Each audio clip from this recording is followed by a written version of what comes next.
Hi there. Welcome back to the Mindset Check podcast. I'm your host, Misha McKittrick. This is a podcast where we believe that as you take time for a mindset check, you have more power than you think you do. And where we also believe that every single choice you make is a vote towards the person that you want to become. All right, I'm feeling really excited to drop in and give you a report of what some of the people that went ahead and enrolled in Power Up, which is my group coaching course. Okay, it's 8 weeks long. And we're in the middle. We're just a little bit past the middle of this course right now in the fall. And it is so good. It's so good. And so what I wanted to do is just share with you some of the wins that my clients have been having, simply to put an idea of what this course can do for you. And that way, if you want to do it in the future, we'll keep offering it.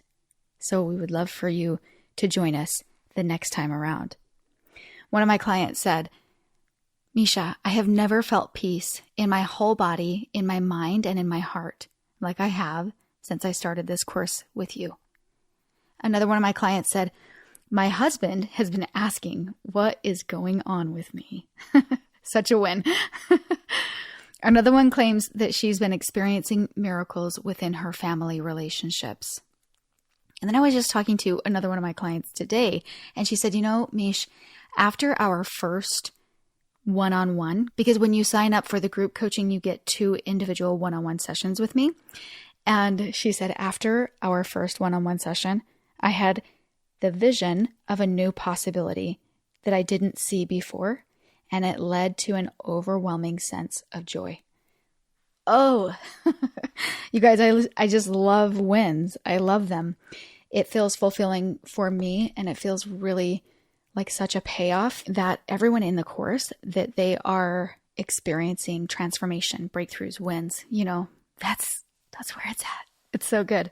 Okay, so all of that just to share with you in hopes that you'll join us next time, in hopes that it will ignite something in your heart and you'll say, dang, this Power Up course is, possibly for me. Maybe it's calling for you, and watch for it. It'll be coming up towards the end of January in the new year. All right, jumping into today's podcast. For new listeners, we are reading through my journal from when I'm 15 and pregnant, and it's a chronological story. So if you're jumping in with us, we're happy to have you. If the story feels confusing to you, you can back up and go listen, in order. But however it is, we're happy that you're here. And just to update you on where we are at in the story, when I was 15, I became pregnant, and I was in a really rocky or volatile relationship. And there was a lot of working through that. And there's a lot of lessons that we pull out of that, both of things that I experienced back then and things that I would tell myself now.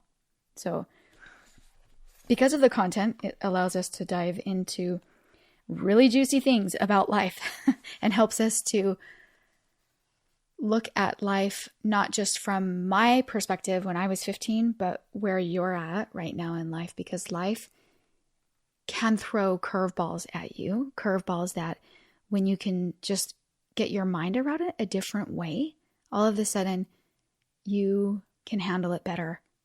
You are more skilled in the approach and the things that you would do. And so that's what the whole podcast is about.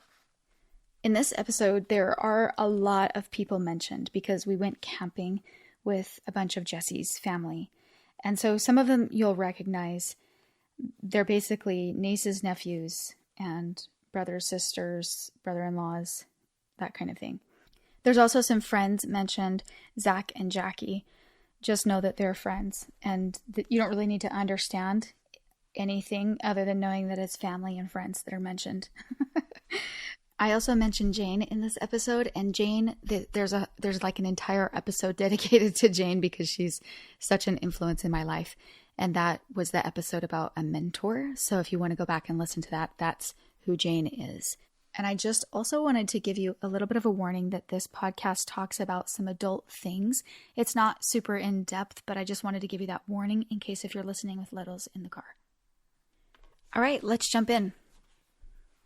July 3rd, 1995. It has been a long weekend. On Wednesday night, we left and we stayed at Jesse's friend's, Zach's house in Salt Lake. The next morning we left and went to Ogden. We went camping up the mountain with Jesse's mom, Ashley, Dallin, Braden, Anthony, and Nicole. We stayed there for 3 days and 2 nights. It was fun, and we had visitors. We had visitors like Tanya and Derek and Gina and Paul. And Jesse's stepsister was just a few campsites down. I also got to spend some time with Jane. Her house was not far from where we were camping. We took a shower there, and Jane and I talked and made dinner. She's leaving on the 24th of July for Costa Rica, so I'm glad I got to see her. Anyway, every time we went for a ride, Jesse smoked a cigarette in the truck, which really bothered me. On Saturday night, we stayed at Jesse's Aunt Sandy's house. That morning, we went to the swap meet with them in Salt Lake. I got a dress for $6, and Jesse got shoes for $50. Then we went to Burger King with Zach and Jackie, and Jesse and I started arguing a little. We went to the mall, and I bought a swimming suit, shoes, and a shirt. Then we went to Ogden, and we broke out, and we fought. And I told Jesse I wanted to go home. He did not hesitate at all. He said okay, and that he had been waiting for this day. It was a long ride, and he dropped me off. And he's on his way back to Magna. Quote, he made a special trip. So now we're going through the big D again. Man, what a birthday present. Daly, I love you. Ooh, okay. This memory, it was kind of a lot packed into one weekend. You know, there's a lot to be said about the memories that I have inside of this weekend from things that happened while we were camping, some things that he made me do in the evenings when we were camping, and that is not a good memory, but maybe not pertinent for this episode because it's not different than what you already know. Time with all of the family was awesome, and Jane, she's just literally was such a light in my life because she just spoke things to me all the time that were so uplifting and encouraging. And anyway, I just love Jane and her influence. And then when things got kind of messy, you know, when we started arguing, I remember going to the mall and feeling really upset and kind of buying the things I bought kind of because I was upset too. Like I wanted them, but I was also like, I don't know, not trying to make him mad because he wasn't going to be mad about that, but just like, I remember feeling, you know, a lot when we were shopping. And then when it says that we went back to Ogden and we broke out and fought, this is kind of a really interesting moment because, you know, as I'm learning more and more about me, as I read back through, you know, what I choose to write down and record, there's a lot of things I choose not to record, and I try to give little hints and clues because maybe I don't want to just come out and say it. And so what I remember, I don't even remember like an all-out fight, okay? I remember we stayed in a hotel, and I remember there being the arguing. I remember those yucky feelings, but I don't remember how we dropped in and like really argued, okay? We went to this hotel, and he did something at this hotel where that I was just like, okay, look, he turned on porn. He turned on porn. And that for me was something that like I didn't participate in. I had been taught that it was wrong, right? I had been taught that it like wasn't something you wanted to like mix with or is kind of bad juju, right? And he turned on this like movie. And I remember him kind of inviting me into that. And I was just like, no, I don't want to do that. I don't want to do that. And I rolled over and just kind of put the pillow over my head and I fell asleep. I fell asleep. And I remember the next morning he called the front desk and said, oh, you know, that was an accident. Like that wasn't supposed to be on my account. You know? So that also felt a little like telling, you know? And I didn't want to be there. I didn't want to be with him. I don't even remember the drive home. It must have been a long ride. And I think every little ounce of things that kept on happening were more and more clues to me that like I wanted to distance myself from that. Because of that memory, I have some strong feelings about, what happened, about pornography, I didn't really feel pressured to be involved in it, but I hear more and more stories that people do feel pressure from their significant other or boyfriend or girlfriend or, all kinds of things that are really, really sad. And I think, like, looking back, I didn't know the gravity of the consequences of participating in that back then. I mean, I just remember that, and I think it's interesting because I always teach that you don't have to know a vibration to feel a vibration. In other words, if something feels bad to you, you don't have to know all the ins and outs of why it's bad. You just have to know how it makes you feel. And then you have a choice if you want to participate in that or not. And so I wanted to speak to a little bit about pornography, a little bit, just a little sharing of some things that I've learned about pornography that I think are important for us to know as we weigh out decisions like that. And also as we help the young people in our life be more and more aware of what they might be participating in if this comes, in their life. If this comes and is presented to them as a choice. And just so you know, it will be.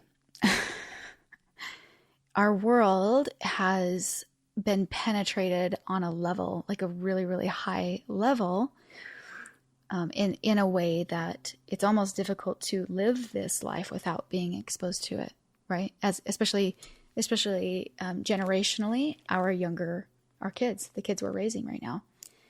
And so I want to just say that if this comes up for you in your family, I can't even tell you how normal you are or how normal things, I don't want to paint this into a corner and be like, oh, Jesse was so bad, he participated in this, blah, blah, blah. I just want you to know that I know that Satan is doing everything that he can to get his hooks, his claws in us. And this is one of those ways. And there are things I think we need to know about pornography. I think that the biggest thing for me is that it kills love, that it actually really does kill love. And there are reasons for that. I want to first tell you about a butterfly experiment that I learned about that to me felt really alarming, poignant, and like very explanatory about what porn is. And so they have these butterflies living in an environment together, males and females. And for the experiment, they removed the males from the environment and they put them in a new environment without the females there. And they projected on the walls around them female butterflies.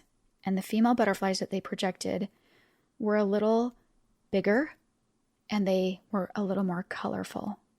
Okay. And they allowed the males to live in that environment for a little while. And then they took those male butterflies and they put them back with the female butterflies and they wanted nothing to do with them.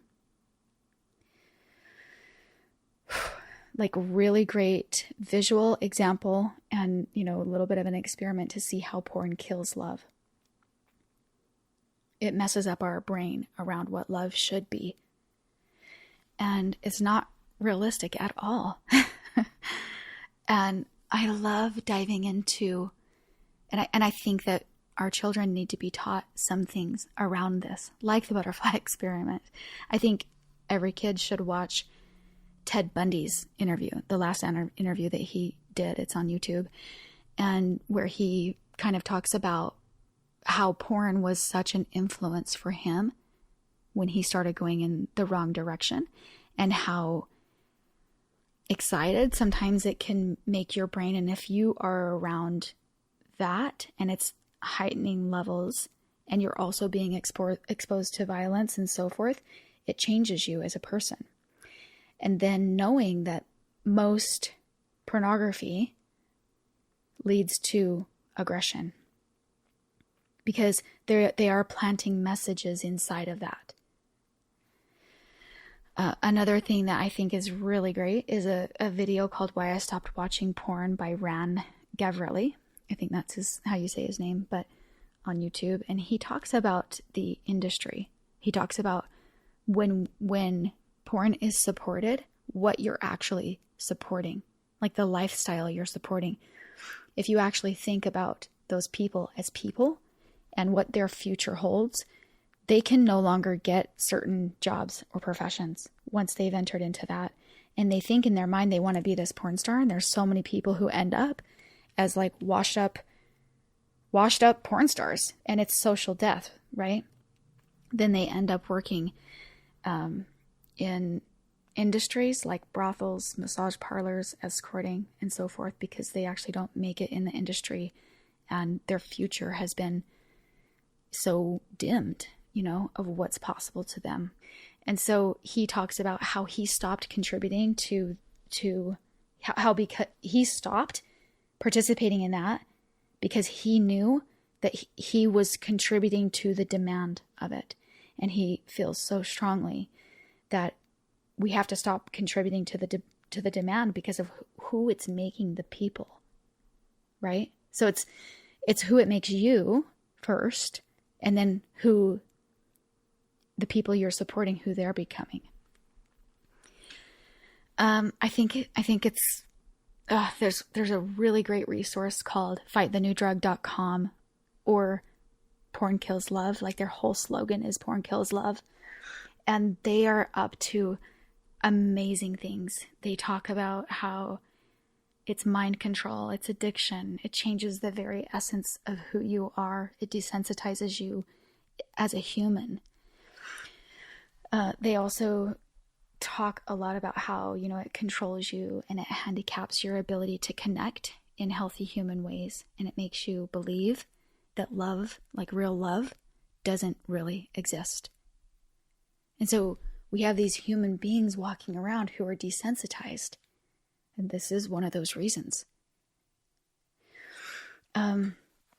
It's cool though, because they also have like recovery stories that are really great. And they have actually a 3-part series that focus on the mind, the heart, and socially, how and what porn does, and like reasons not to participate in it. I think they're fantastic short little videos, like 30 minutes long, and you can watch them on their website and show them to your family and bring the conversation to life, so that, if anyone in your family is ever presented with something like I was, they have a choice and they understand and recognize their choice, and they can see sort of what I like to call the end of the road from the choice that's in front of them. So I want to take a minute and dive in and talk about our choices and how important our choices are in regards to who we're becoming. I have an example that my dad, he sometimes taught really amazing lessons by like kind of bringing something to life, right? And you've heard it in past episodes, but this particular memory that popped up in my mind was a time when he took me to Walmart and we just sat in his truck. Like we pulled up to kind of by the front doors and we would just watch people walk in and out. And if we knew the people, he would ask me like not to comment, but if we didn't know them, then he would start asking me questions. He would start asking me like, what do you think their life is like?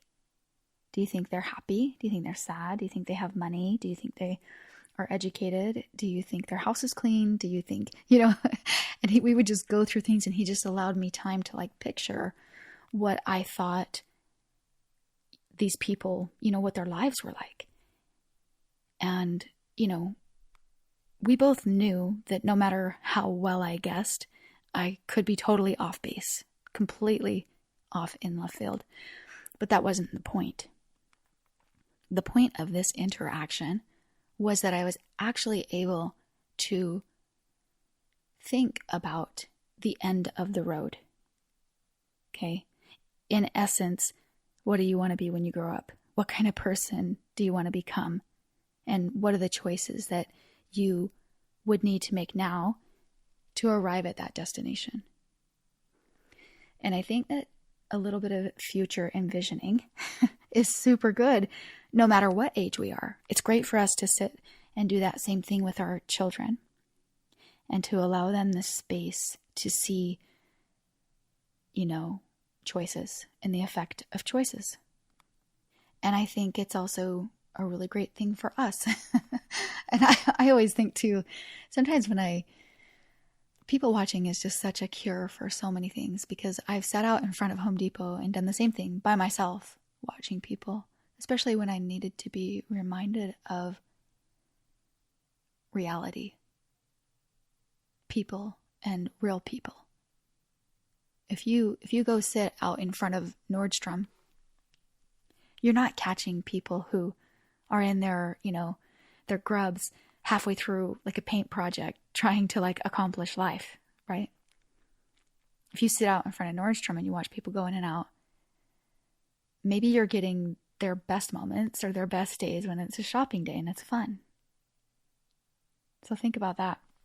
So we were sitting out in front of Walmart and doing this and talking about choices. And man, I'm just telling you, like the conversation that we had stuck with me forever. And it allowed me to see that the small choices that we make, and obviously just based off of the words that were going back and forth between us. Okay. So maybe it starts with, what is their life like? Well, how did they get there? Type of a thing, right? How do you think they arrived there? Is really, really wise thing to just let your child, okay, or yourself, just ponder, just sit and ponder.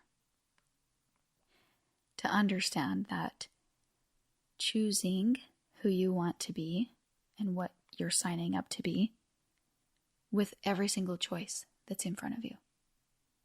James Clear said, "Every action you take is a vote for the type of person you wish to become.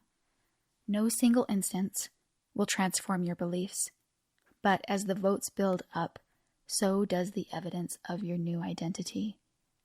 This is one reason why meaningful change does not require radical change. Small habits can make a meaningful difference by providing evidence of a new identity. And if change is meaningful, it is actually big. That's the paradox of making small improvements." And I think that this is where it kind of boils down to it, right? Even if you find yourself on a road that you didn't want to be on, and maybe you can even pinpoint some things that you are doing on a daily basis that would change that outcome. And a lot of times we put the choice off until tomorrow. And that's when it matters. That's, like James Clear said, that's when it's actually really big. When you decide that the small choices, the little small choices that you are making, that they all make a big difference. Every single action that you take is a vote for the person that you want to become. Even the very energy in which you sit. Even the very feelings that you carry around in your heart. Jane Nietzsche said, "It's choice, not chance, that determines your destiny."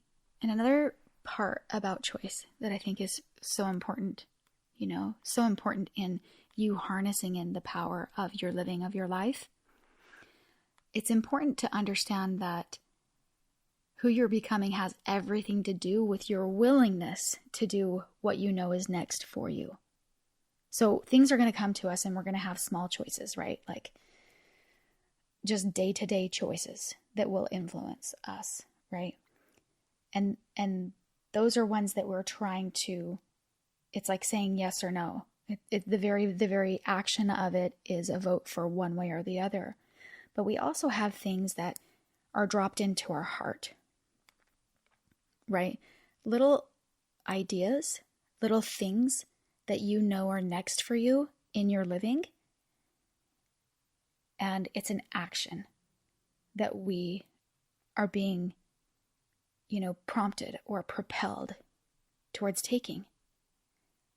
And each time that you act in willingness to that little pull inside your heart, more and more becomes opened to you to help propel you towards a beautiful living. All because that you're willing to listen to the little things that are dropped into your heart that can propel you towards something more. But the really important thing to understand is that so many times what we actually do is we put that off. I was sitting with Jake's cousin yesterday, and she said that she stopped working in last February. And she said, yeah, it was something that I felt like I should be doing the summer before. And I kept putting it off and kept putting it off. And it's interesting that sometimes things like that are dropped into our heart, and they can be really big things and they can be tiny, tiny things. But you understand you can't get the next thing if you're not willing to act on the one thing that's right there, right now, in your heart. And so essentially, the willingness to make those choices also help propel you forward, right? So choices come towards us in a lot of different ways, right? Sometimes you're presented with a choice. Do you want to participate in something? Do you want to do something with another group of people who are doing something? Sometimes they're internal choices, little habits of things. Should you drop in and participate in your gratitude today? Should you drop in and, write in your journal or participate in, spiritual study? What are the things that, you participate in that are choices, little self-improvement choices every day? And those are choices.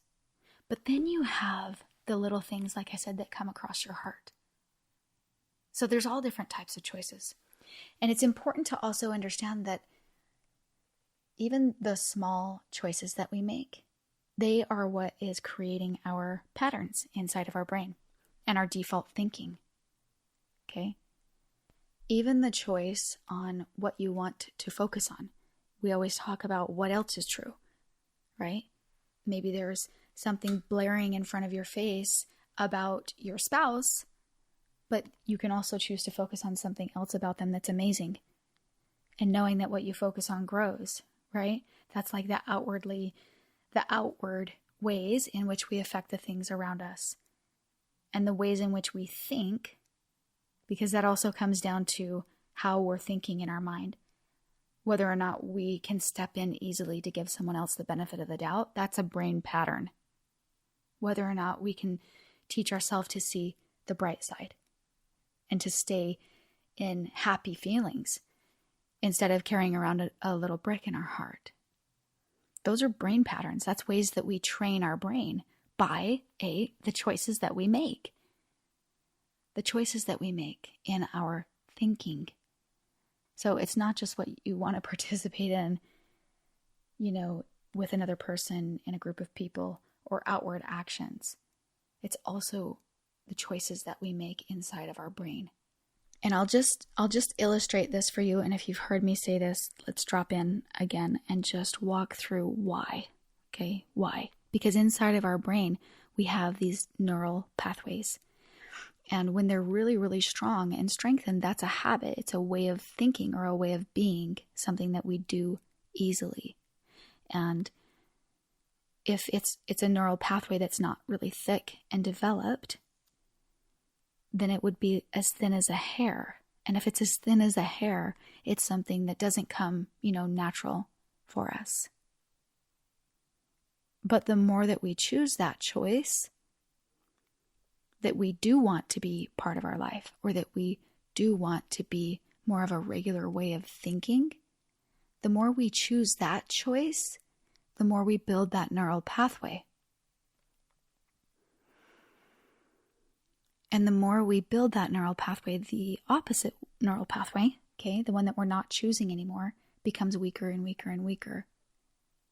And so through that process, which is called neuroplasticity, we actually can influence the way that our brain patterns are, the way that our brain thinks, all through the small choices of what we participate in, the choices that dictate our actions and the way that we think.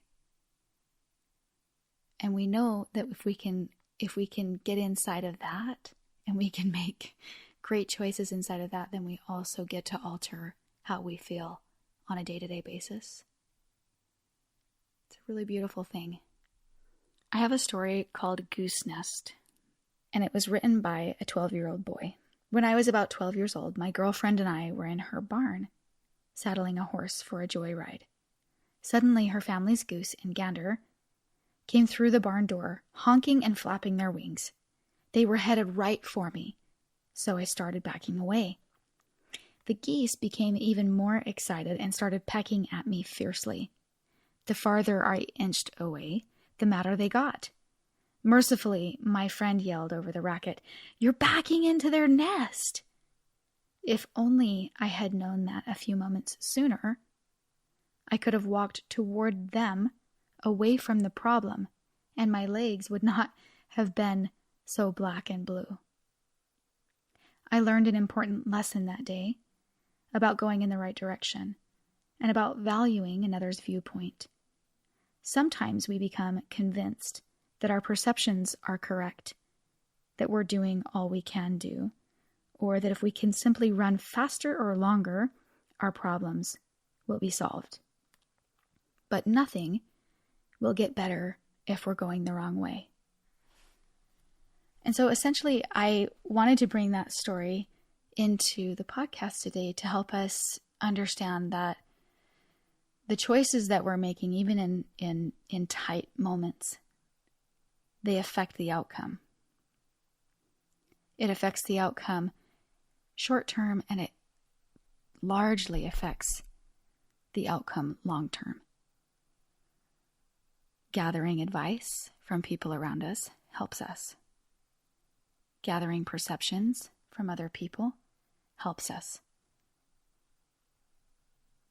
Evaluating our own living and our own choices, our own thinking, helps us the very most.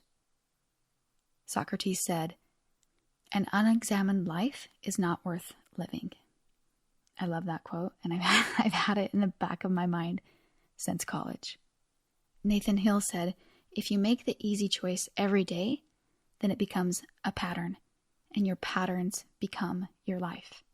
And I hope today you had a tiny glimpse of that by simply understanding what you already know about choice, by thinking about the choices that you can make from the things that are placed inside of your heart, and also the choices that you can make inside of your mind, inside of your brain, in altering the patterns there.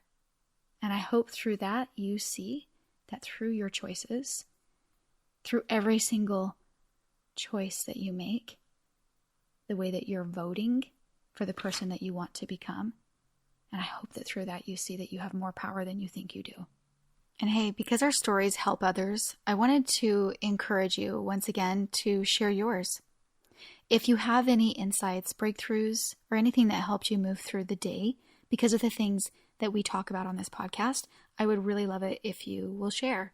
You can send your thoughts in an email to hello@myfriendmisha.com or DM me on Instagram @myfriendmisha. And we'll take a minute in our upcoming podcasts to share your story with our other listeners.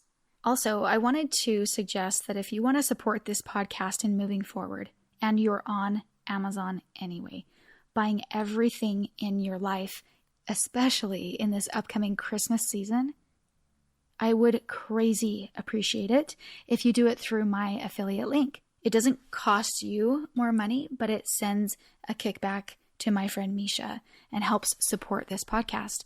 So when you shop, instead of typing in Amazon.com, it's as easy and as simple as typing in Amazon.com/shop/my friend Misha.